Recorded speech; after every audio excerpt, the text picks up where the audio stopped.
A previous occupant of the house had had sexual relations with a lady demon. They'd had a family, and when that occupant died, he left his demon family the basement as their inheritance.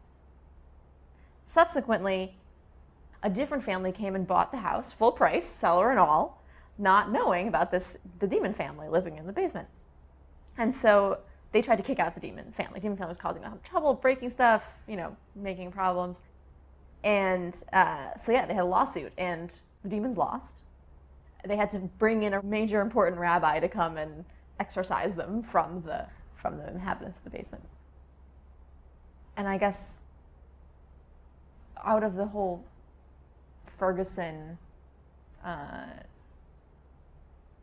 in light of what happened there, I guess there's been so much soul searching, and like I hadn't, before the Ferguson, I obviously knew that racism was prevalent. I obviously knew that black men were incarcerated at absurd rates.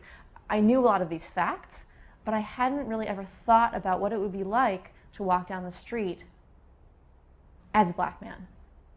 Basically, it was a case of a young black man named Mike Brown, 18 years old, who was shot to death by a police officer. He was entirely unarmed. The case is still kind of ongoing, and in the town of Ferguson, Missouri, there have been all kinds of protests going on for, I guess, a couple of weeks now.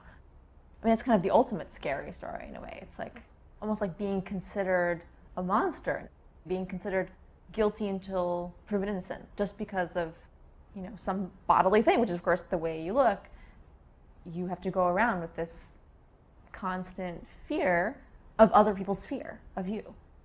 I have a lot of fear as a woman walking in the city, but it's never that second level where it's a fear of someone else's fear of you.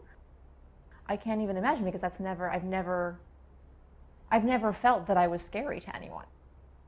And I think, of myself, and when I walk around the city and when I see a strange man, I feel that fear too. I'm ashamed to admit it, but I have this fear as well.